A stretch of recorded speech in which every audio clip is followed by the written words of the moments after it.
Welcome back, everybody. We got our good friend Chef Chris Kizer here with us this morning, and he's the head chef over at Polk Street Methodist Church.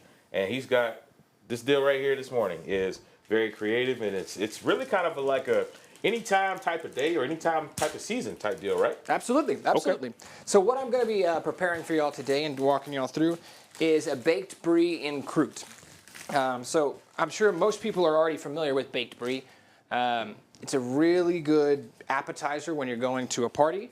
But what we're doing today is we're taking that appetizer. We're not actually going to scale it up a little bit as far as, fine diningness. Right. And when the term in croûte is actually a French term that actually means in a crust. So that's where the puff pastry is going to come in.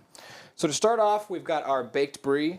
We're going to start off. The recipe that I put on here calls for honey, but you can use any kind of jam, marmalades. In this case, I picked up a date syrup at the store. As you know, figs, dates are all coming into season right now. You're seeing them used a lot more in the fall season. Mm-hmm. So we're going to put a pretty good layer right on top. And this is brie cheese, right? Correct, okay. Correct. And the white that's on the outside is actually an edible mold. It's kind of similar to penicillin. Okay. Completely fine for you to eat. If you're not comfortable with that, you can also peel it off. Mm-hmm. And you can just, it is again up to your own personal taste. Okay. So I've got some chopped pecans that I went ahead and topped off with. And I'm going to go ahead and set this now to the side. That's basically what we're going to wrap in our pastry. All right. Now on this pastry, you want to kind of make it an even square, so we're just going to estimate. I mean, it doesn't have to be perfect. And a pizza knife is going to be one of your best friends when using pasta dough. Okay. Because, well, it's a lot easier than using an actual knife. Right, right. Okay. So I guess with a pizza knife, it's easier to keep it in a straight line as opposed with the conventional knife where you're sawing back and forth. Absolutely. And actually, I learned that trick because my mother and grandmother are actually seamstresses. And they like to quilt a lot, and that is actually what they use to cut their fabric because it makes it quite a bit easier and quicker. Well, I learn something new every day. So now what I'm doing is I'm just putting the pastry over the top, right, and we're basically just folding it onto the bottom. Okay, now we're going to make a nice even pocket. Let's go ahead and press it down. Mm-hmm. Okay, and we are basically good right there. Now one thing after this, you're basically already ready to go. Okay. If you want to, you can cut out a couple extra designs because you've got some extra pastry. Mm-hmm. And so we'll just do that real quick. You can lay them out in whatever pattern you want. Okay. And then we're going to finish it with just a little bit of egg wash. The egg wash is going to make the crust and the outside of the bread actually really nice and golden brown. Mm-hmm. It's going to give it a nice crispy texture.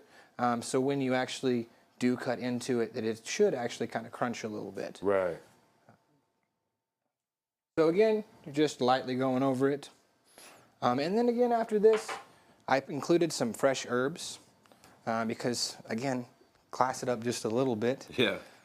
These herbs, in the time that it takes to cook it, they're not going to actually burn. They're just going to actually bake into the bread itself. So it just adds a little more flavor to it. Exactly, exactly. And it's more for the visual appeal. Right. And again, like this takes probably, 6 minutes to prep? I was just about to touch on that. So you were saying off camera, this takes about 6 minutes to prep and 20 minutes to cook? Yep. The longest part to actually do is the cooking process when you're actually waiting for the dough to bake itself. And unfortunately, that's one thing you can't speed up.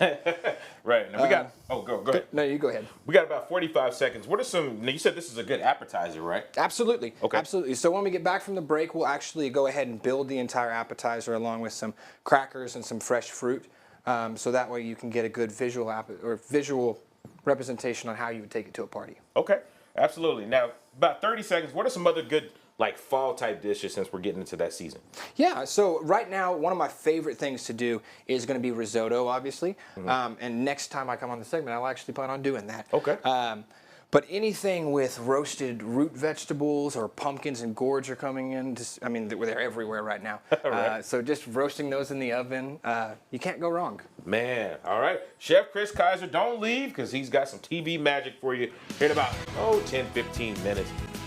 Welcome back, everybody. We got our good friend Chef Chris Kizer here with us this morning and putting the finishing touches on the, what's the name of this dish? It sounds fancy.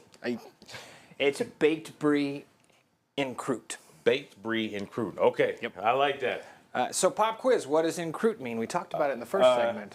In a crust. That is true. Yep. Hey, there we go. All right. Pop and quiz it is time. beautiful. Oh, Oops, I'm let me, sorry. oh, no, You're good. fine. I mean, I might burn you a little bit, but You know, I'll only it's do cool. it once. Yeah, you know. Okay, so I've got another Got a plate first over aid kit in there. here. We good. Good to go.